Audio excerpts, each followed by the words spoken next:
નમસ્તે વિદ્યાર્થી મિત્રો, શ્રી સીકેજી પ્રાથમિક શાળાના ડિજિટલ ક્લાસરૂમમાં આજે આપણે કેટલા ચોરસ જે તમને ચેપ્ટર 3 છે ગણિતમાં એ આપણે ભણીશું. સૌપ્રથમ આપણે ઇસેન્સ દ્વારા સમજૂતી મેળવીશું, ત્યારબાદ આપણે ગણિતમાં જે કોઈ પણ દાખલા આવતા હોય એ પણ એમાંથી જ ગણીશું અને ત્યારબાદ હું તમને સમજૂતી આપીશ. સૌથી પ્રથમ તો એ જણાવી દઉં કે આ ચેપ્ટરમાં તમારે ક્ષેત્રફળ અને પરિમિતિ વિશે માહિતી મેળવવાની છે. ક્ષેત્રફળ અને પરિમિતિ શું એ તમને હું નેક્સ્ટ ચેપ્ટરમાં એટલે કે નેક્સ્ટ વિડીયો હું તમને જે મોકલું એમાં હું તમને સમજૂતી આપીશ. અત્યારે આમાં તો તમારે સમજૂતી મેળવી જ લેવાની છે. તો શરૂ કરીએ.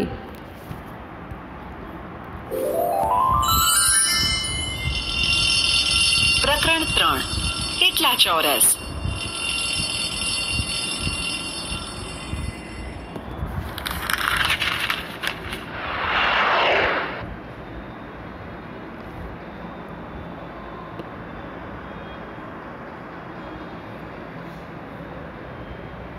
કેટલા ચોરસ નામ પરથી જ ખબર પડી ગઈ હશે કે તેમાં ચોરસ વિશે કંઈક સમજાવ્યું હશે. ચાલો પ્રવૃત્તિથી શરૂઆત કરીએ. પ્રવૃત્તિ. અહીં આપેલ આકૃતિમાં બે ક્રમિક ટપકા વચ્ચેનું અંતર માપો. તે 1 સેન્ટીમીટર છે. આવા 4 ટપકાને જોડવાથી એક ચોરસ બને છે. આવા 12 ચોરસ ભેગા કરી અલગ અલગ પ્રકારના જેટલા પણ લંબચોરસો બને તે શોધો. અહીં આકૃતિ 1 નો આકાર આ રીતે બનશે અને તેની હદની લંબાઈ 14 સેન્ટીમીટર થશે. આકૃતિ 2 નો આકાર આ રીતે બનશે અને તેની હદની લંબાઈ 14 સેન્ટીમીટર થશે.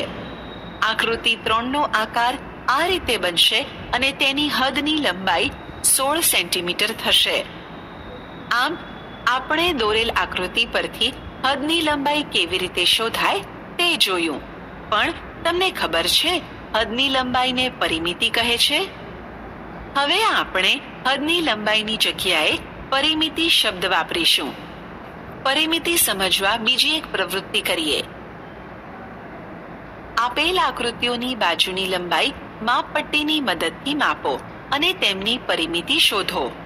અહીં દર્શાવેલ આકૃતિ 1માં તેની એક બાજુ ઉપર માપપટ્ટી મૂકતા તે બાજુનું માપ 6 સેન્ટીમીટર મળે છે. માટે આપણે તે બાજુ ઉપર 6 સેન્ટીમીટર લખીશું. આ જ રીતે તેની બીજી બાજુ ઉપર માપપટ્ટી મૂકતા તે બાજુનું માપ 3 સેન્ટીમીટર મળે છે. માટે તે બાજુ પર 3 સેન્ટીમીટર લખીશું. આમ બાકીની બાજુઓના માપ માપપટ્ટીની મદદથી શોધતા 6 સેન્ટીમીટર અને 3 સેન્ટીમીટર મળે છે.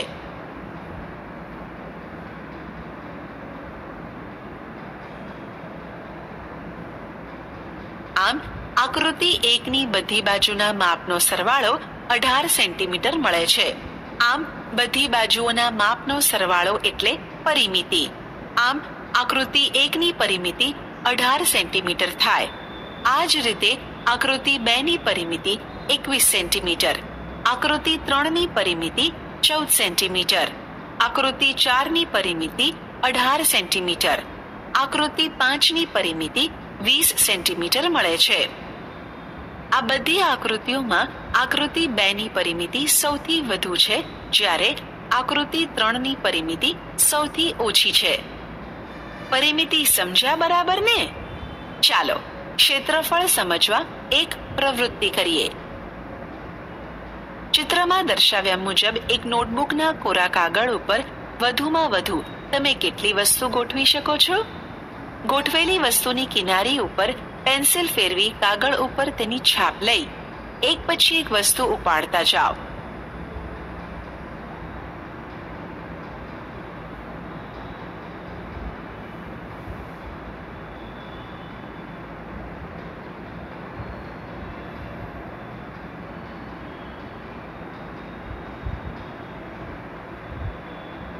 અને કાગળ ઉપર જેવી ડિઝાઇન પડી તે જુઓ. ડિઝાઇનમાં મનપસંદ રંગ પૂરો. હવે આપણે જેમ કોરા કાગળ ઉપર વસ્તુઓ મૂકી આકૃતિઓ દોરી, એવી જ રીતે અહીં એક ચોરસ સેન્ટીમીટર વાળા ખાના ઉપર માપપટ્ટી મૂકી તેનું ક્ષેત્રફળ શોધીએ. આ માટે સૌપ્રથમ માપપટ્ટીને 1 સેન્ટીમીટર વાળા ચોરસ ખાના ઉપર ગોઠવીશું. ત્યારબાદ માપપટ્ટીની કિનારી ઉપર પેન્સિલ ફેરવી માપપટ્ટી ઉપાડી લઈશું.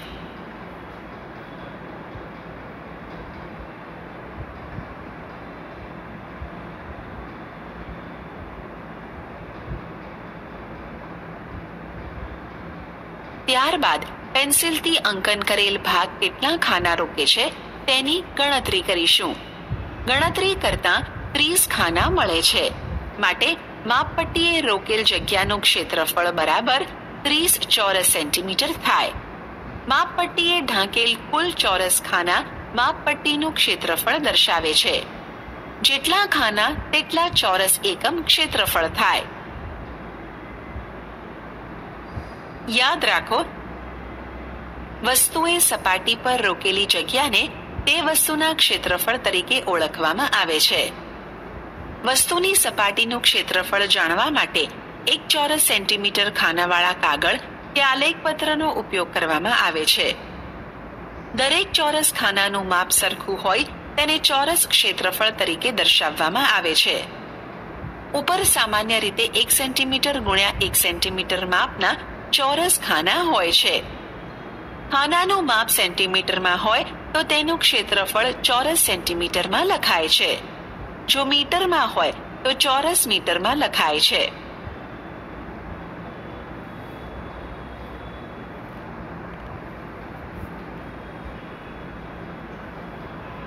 એક સેન્ટીમીટર ચોરસ ખાના પર વિવિધ ટપાલ ટિકિટો મૂકેલ છે. તે જોઈ વિચારીને નીચેના પ્રશ્નોના જવાબ આપો. અ. ટિકિટ એ 1 સેન્ટીમીટર બાજુવાળા કેટલા ચોરસને ઢાંકે છે? જવાબ: ટિકિટ એ ઢાંકેલા ચોરસની સંખ્યા 18 છે. બ. ટિકિટ બી 1 સેન્ટીમીટર બાજુવાળા કેટલા ચોરસને ઢાંકે છે? જવાબ: ટિકિટ બી એ ઢાંકેલા ચોરસની સંખ્યા 8 છે. ક.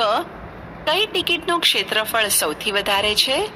આ ટિકિટ 1 સેન્ટીમીટર બાજુવાળા કેટલા ચોરસને ઢાંકે છે? જવાબ: ટિકિટ એ નું ક્ષેત્રફળ સૌથી વધુ છે. તે 18 ચોરસને ઢાંકે છે, તેથી તેનું ક્ષેત્રફળ 18 ચોરસ સેન્ટીમીટર થાય. ડ. સૌથી નાની ટિકિટનું ક્ષેત્રફળ કેટલા ચોરસ સેન્ટીમીટર છે?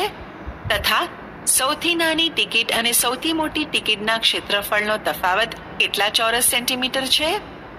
જવાબ: સૌથી નાની ટિકિટનું ક્ષેત્રફળ 4 ચોરસ સેન્ટીમીટર છે. સૌથી મોટી અને સૌથી નાની ટિકિટનો તફાવત = 18 - 4 = 14 ચોરસ સેન્ટીમીટર થાય. ઈ. કઈ બે ટિકિટોનું ક્ષેત્રફળ સરખું છે? દરેક ટિકિટનું ક્ષેત્રફળ કેટલું છે તે કહો. જવાબ: ટિકિટ એ 18 ચોરસને ઢાંકે છે, તેથી તેનું ક્ષેત્રફળ 18 ચોરસ સેન્ટીમીટર છે. ટિકિટ બી 8 ચોરસને ઢાંકે છે, તેથી તેનું ક્ષેત્રફળ 8 ચોરસ સેન્ટીમીટર છે. ટિકિટ સી 6 ચોરસને ઢાંકે છે, તેથી તેનું ક્ષેત્રફળ 6 ચોરસ સેન્ટીમીટર છે. ટિકિટ ડી 12 ચોરસને ઢાંકે છે, તેથી તેનું ક્ષેત્રફળ 12 ચોરસ સેન્ટીમીટર છે. ટિકિટ ઈ 4 ચોરસને ઢાંકે છે, તેથી તેનું ક્ષેત્રફળ 4 ચોરસ સેન્ટીમીટર છે.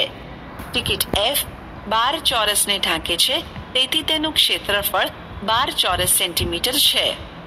ટિકિટ ડી અને એફ નું ક્ષેત્રફળ સરખું છે.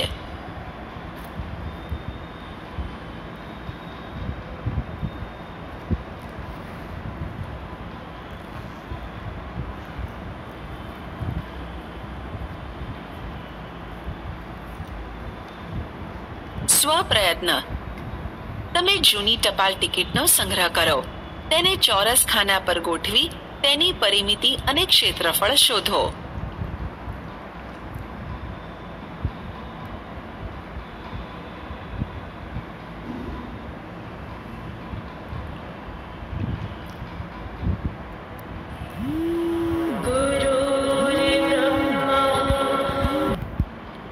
અનુમાન એટલે અંદાજો. અનુમાન સમજવા કેટલાક ઉદાહરણો જોઈએ. એ. આ બહુમાળી મકાનની ઊંચાઈ અંદાજિત 50 મીટર હશે. 2. અરે, આનો ભાઈ જશ કદાચ અમારા માટે ચોકલેટો લાવ્યા હશે. આમ આ ઉદાહરણો પરથી તમે અનુમાન એટલે શું તે સમજ્યા હશો. ચાલો હવે તમારી વારી છે. નીચે કેટલાક ઉદાહરણો આપ્યા છે, તેના જવાબો આપો. કોનું ક્ષેત્રફળ વધારે છે, તમારા પગની છાપ કે આ પુસ્તકનું પાનું?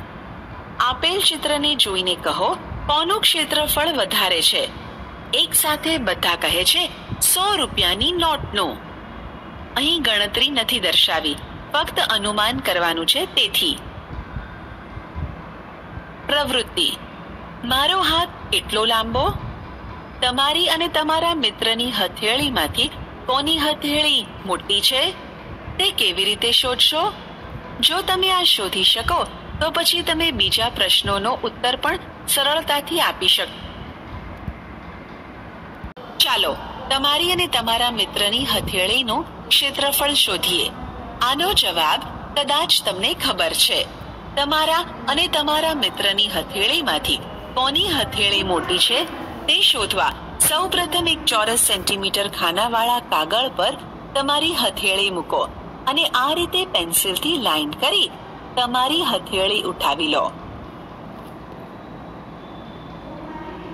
આ જ રીતે તમારા મિત્રની હથેળીને બીજા એક ચોરસ સેન્ટીમીટર વાળા ખાના પર મૂકી પેન્સિલથી લાઈન કરી લો.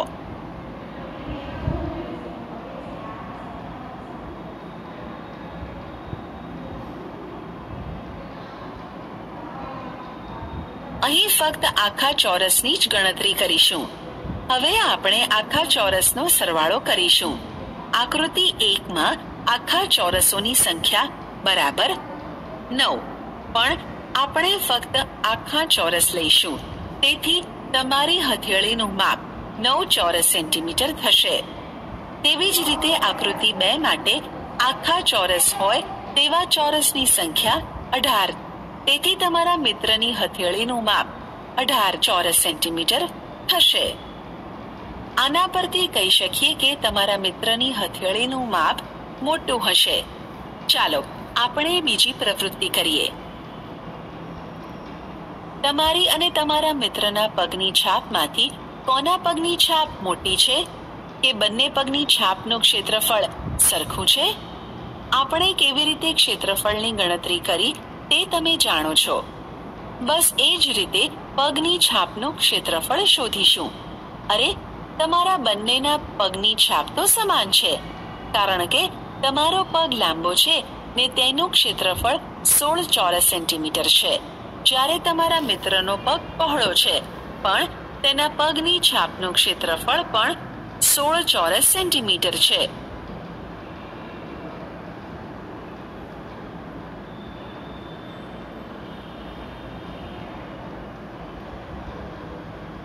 સ્વપ્રયત્ન: 1. હાથીના પગની છાપનું ક્ષેત્રફળ શોધો. 2. હિપ્પોપોટેમસના પગની છાપનું ક્ષેત્રફળ શોધો.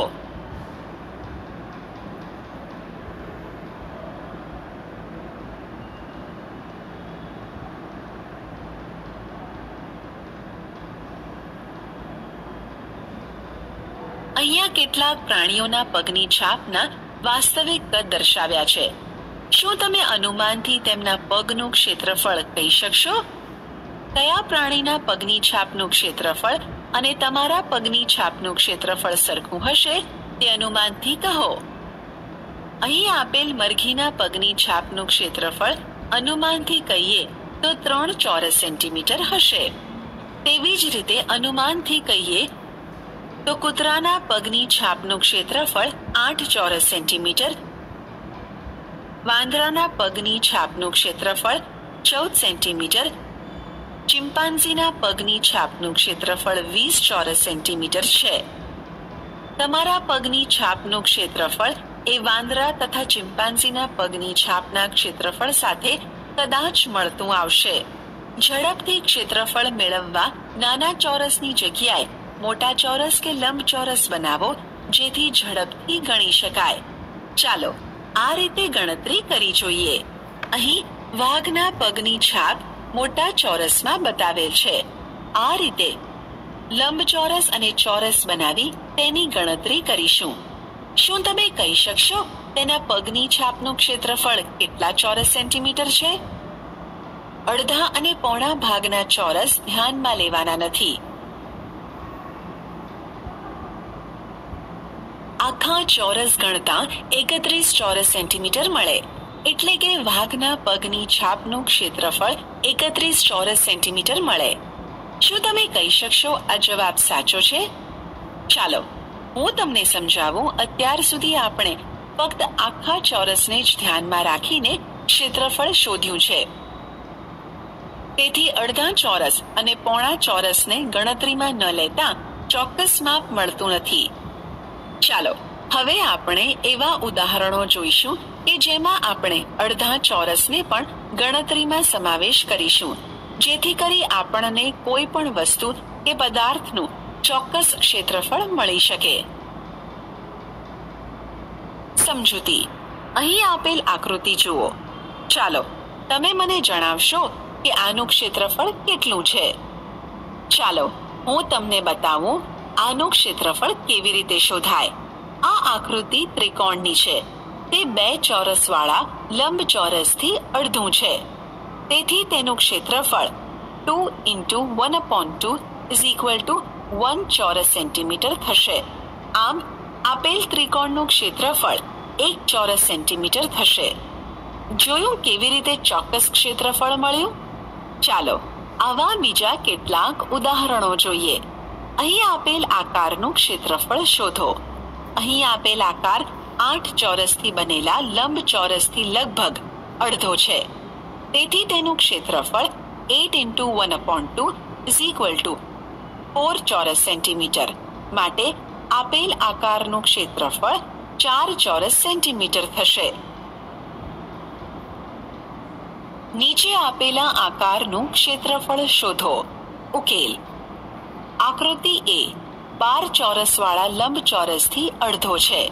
તેથી તેનું ક્ષેત્રફળ 12 × 1/2 = 6 ચોરસ સેન્ટીમીટર. માટે આકૃતિ એ નું ક્ષેત્રફળ 6 ચોરસ સેન્ટીમીટર થશે. આકૃતિ બી 16 ચોરસવાળા મોટા ચોરસની મધ્યમાં બનેલું છે. તેમાં 4 આખા ખાના છે તથા બાકીના 12 ખાનામાંથી અડધા ખાના રોકે છે. તેથી તેનું ક્ષેત્રફળ = 4 + 1/2 × 12 = 4 + 6 = 10 ચોરસ સેન્ટીમીટર. માટે આકૃતિ બી નું ક્ષેત્રફળ 10 ચોરસ સેન્ટીમીટર થશે. આકૃતિ સી 6 ચોરસવાળા લંબચોરસથી લગભગ અડધા ભાગનું છે. જેમાં 2 આખા ખાના છે, જ્યારે બાકીના 4 ખાનામાંથી અડધા ખાના રોકે છે. તેથી તેનું ક્ષેત્રફળ = 2 + 4 × 1/2 = 2 + 2 = 4 ચોરસ સેન્ટીમીટર. માટે આકૃતિ સી નું ક્ષેત્રફળ 4 ચોરસ સેન્ટીમીટર થશે. આકૃતિ ડી એ 7 ચોરસવાળા લંબચોરસથી બનેલ છે, જેમાં 5 ખાના પૂરા તથા બાકીના 2 ખાનામાંથી અડધા ખાના રોકે છે. તેથી તેનું ક્ષેત્રફળ = 5 + 2 × 1/2 = 5 + 1 = 6 ચોરસ સેન્ટીમીટર. માટે આકૃતિ ડી નું ક્ષેત્રફળ 6 ચોરસ સેન્ટીમીટર થશે. આકૃતિ ઈ એ 30 ચોરસવાળા લંબચોરસથી બનેલ છે, જેમાં 12 આખા ખાના છે, જ્યારે બાકીના 18 ખાનામાંથી અડધા રોકે છે. તેથી તેનું ક્ષેત્રફળ = 12 + 18 × 1/2 = 12 + 9 = 21 ચોરસ સેન્ટીમીટર. માટે આકૃતિ ઈ નું ક્ષેત્રફળ 21 ચોરસ સેન્ટીમીટર બને. આ જ આકૃતિને આપણે આ રીતે પણ ગણતરી કરી શકીએ છીએ.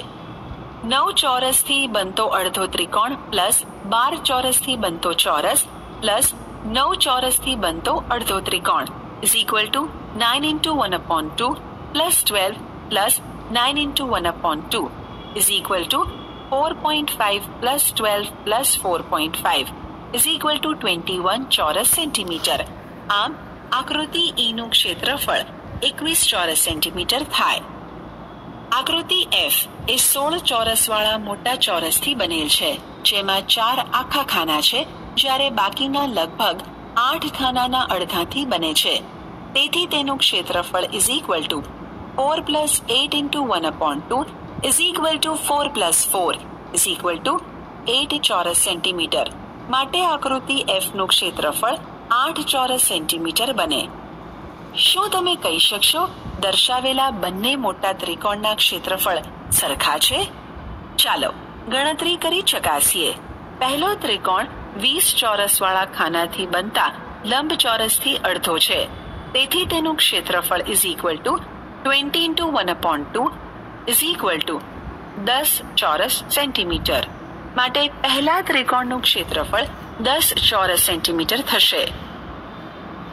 બીજો ત્રિકોણ પણ 20 ચોરસવાળા ખાનામાંથી બનતા લંબચોરસથી બનેલ છે, જેમાં 12 ચોરસવાળા લંબચોરસથી અડધું તથા બીજા 8 ચોરસવાળા લંબચોરસથી અડધું બનેલું છે.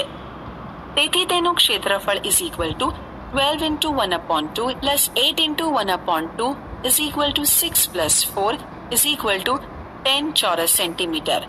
અરે વાહ, અહીં બંનેના ક્ષેત્રફળ સમાન છે.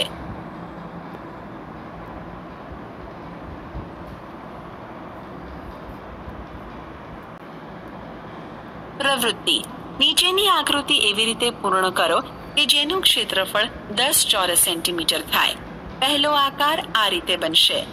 ચાલો તેનું ક્ષેત્રફળ શોધી ચકાસી લઈએ. આ આકારમાં બે ત્રિકોણ બને છે, જેમાં પહેલો ત્રિકોણ 8 ચોરસવાળા લંબચોરસથી અડધો છે, જ્યારે બીજો ત્રિકોણ 12 ચોરસવાળા લંબચોરસથી અડધો છે. તેથી તેનું ક્ષેત્રફળ is equal to 8 into 1 upon 2 plus 12 into 1 upon 2 is equal to 4 plus 6 is equal to 10 ચોરસ સેન્ટીમીટર. માટે આ આકારનું ક્ષેત્રફળ 10 ચોરસ સેન્ટીમીટર થશે. આ જ રીતે બીજી આકૃતિ આ રીતે થાય અને તેનું ક્ષેત્રફળ ચકાસતા 10 ચોરસ સેન્ટીમીટર જ મળે છે. આમ તમે તમારી રીતે આવા બીજા આકારો બનાવો.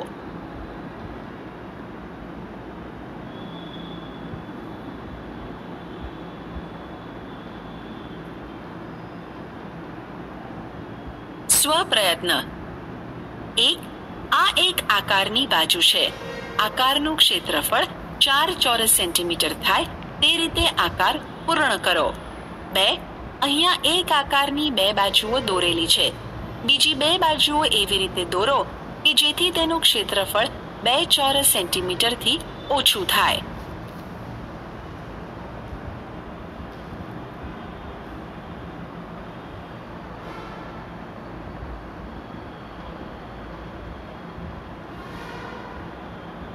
પ્રવૃત્તિ. અહીંયા એક 20 ચોરસ સેન્ટીમીટર ક્ષેત્રફળનો લંબચોરસ આપેલો છે. આ લંબચોરસમાં એક સીધી રેખા એવી રીતે દોરો કે જેથી બે સમાન ત્રિકોણ બને. દરેક ત્રિકોણનું ક્ષેત્રફળ કેટલું હશે તે શોધો. આ લંબચોરસમાં એક સીધી રેખા એવી રીતે દોરો કે જેથી બે સમાન લંબચોરસ બને. દરેક નાના લંબચોરસનું ક્ષેત્રફળ કેટલું થશે? આ લંબચોરસમાં બે સીધી રેખાઓ એવી રીતે દોરો કે જેથી તે એક લંબચોરસ અને બે સમાન ત્રિકોણમાં વિભાજિત થાય. ઉકેલ. આ લંબચોરસમાં એક સીધી રેખા અહીં આકૃતિમાં બતાવ્યા અનુસાર આ રીતે દોરીશું જેથી બે સમાન ત્રિકોણ બને.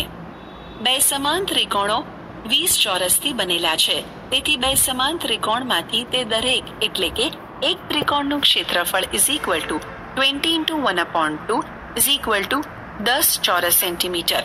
માટે દરેક ત્રિકોણનું ક્ષેત્રફળ 10 ચોરસ સેન્ટીમીટર થશે.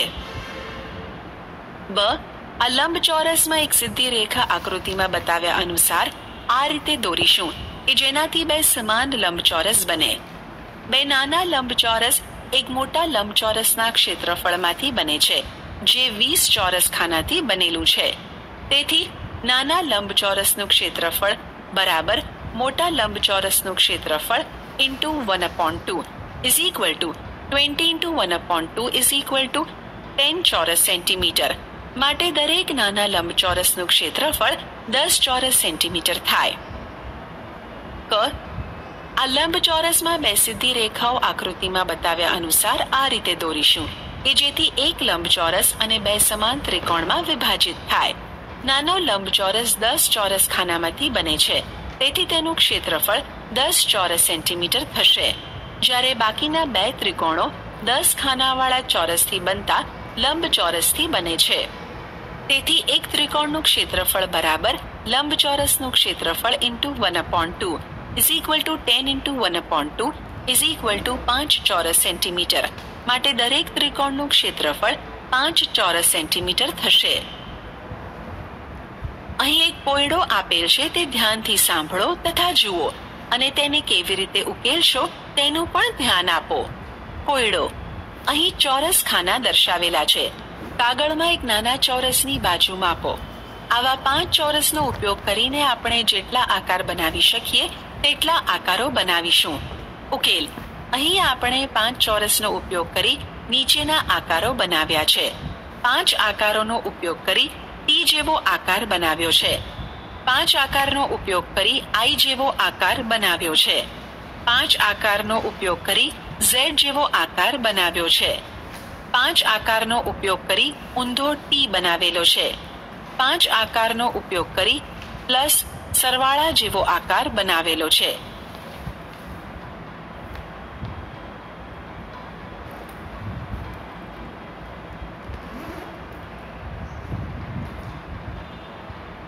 સ્વપ્રયત્ન. 1. કયા આકારની પરિમિતિ સૌથી વધારે છે? કેટલી? 2. કયા આકારની પરિમિતિ સૌથી ઓછી છે? 3. અહીં આપેલ દરેક આકારનું ક્ષેત્રફળ કેટલું છે?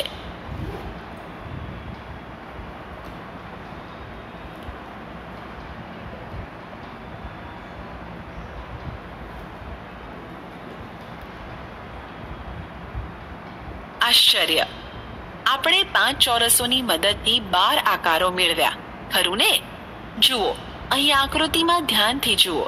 તેમાં આપેલા બધા આકારોને અહીં એક લંબચોરસ 10x6 એટલે કે 10 હાર અને 6 સ્તંભથી બનાવેલું છે તેમાં ગોઠવેલા છે.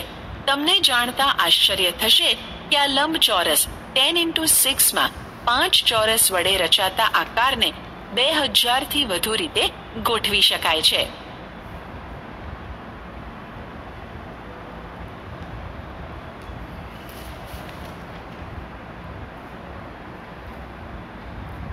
સ્વપ્રયત્ન. 1. 12 આકારોને કાર્ડશીટ પર દોરી તેને કાપી લો અને 12 આકારોને બીજી અન્ય રીતે ગોઠવવાનો પ્રયત્ન કરો જેથી 10x6 નો લંબચોરસ બને. 2. આ બધા 12 આકારોથી 5x12 નો લંબચોરસ બનાવવાનો છે.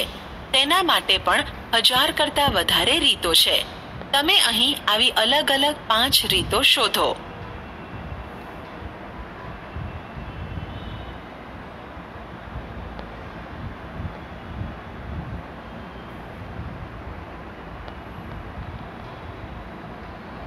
પ્રવૃત્તિ.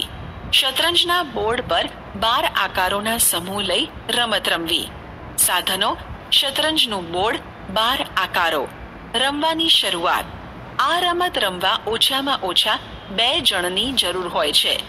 અહીં પહેલો ખેલાડી સમૂહમાંથી એક આકાર લઈને શતરંજના બોર્ડ પર આ રીતે મૂકશે કે જેથી 5 ચોરસ ઢંકાઈ જાય. બીજો ખેલાડી બીજો એક આકાર લઈને શતરંજના બોર્ડ પર આ રીતે મૂકશે કે જેથી પહેલા આકાર પર ન આવે. આવી રીતે વારાફરતી બંનેમાંથી કોઈ આગળ ન વધી શકે ત્યાં સુધી ચાલુ રાખીશું.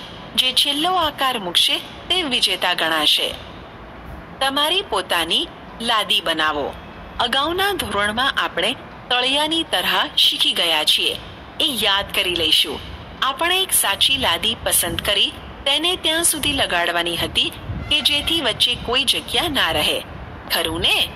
તમે બધા એ અલગ અલગ તરહની લાદીઓ જોઈ. આવી લાદીઓથી કેવી ભાતો રચાય છે તે અહીં દર્શાવેલ છે, તે ધ્યાનથી જુઓ. અહીં આકૃતિ આપેલ છે, તે ધ્યાનથી જુઓ. આ તરહ જોઈને તમે પોતાની પીળી લાદી બનાવવા પ્રયત્ન કરો. પ્રવૃત્તિ. આપણે પણ આ રીતે લાદી બનાવીએ. લાદી બનાવવા માટે જોઈતા સાધનો.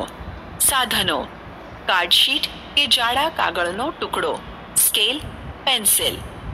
રીત: સૌપ્રથમ કાર્ડશીટ કે જાડા કાગળનો ટુકડો લઈશું. તેના પર 3 સેન્ટીમીટર બાજુવાળો આ રીતે એક ચોરસ બનાવીશું. આ ચોરસની કોઈ એક બાજુ પર આ રીતે એક ત્રિકોણ બનાવીશું. હવે આ ચોરસની બીજી બાજુ પર બીજો એ જ માપનો ત્રિકોણ બનાવીશું, પરંતુ આ વખતે તેને ચોરસની અંદરની બાજુ બનાવીશું. આમ આપણી આ લાદી તૈયાર છે. લાદીનું ક્ષેત્રફળ is equal to 3 × 3 is equal to 9 ચોરસ સેન્ટીમીટર. આ લાદીનો ઉપયોગ કરી એક તરહ બનાવીશું. એક કાગળ પર આકારને આ રીતે અંકિત કરીશું. તેનું પુનરાવર્તન કરતા જઈશું, પરંતુ ધ્યાન રાખીશું કે તેમની વચ્ચે કોઈ જગ્યા ન રહે. અહીં આપણે બનાવેલી તરહ તૈયાર છે, તે ધ્યાનથી જુઓ. આ પરથી આપણે કેટલાક પ્રશ્નોના ઉકેલ મેળવીશું. 1. આપણે કેટલી લાદીનો ઉપયોગ કર્યો છે? ઉકેલ: 12 લાદીનો ઉપયોગ કર્યો છે. 2.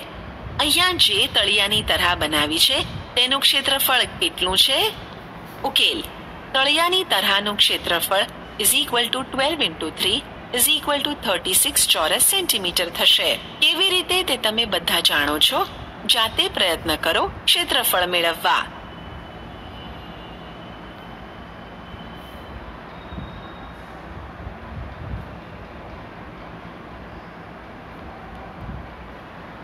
સ્વપ્રયત્ન.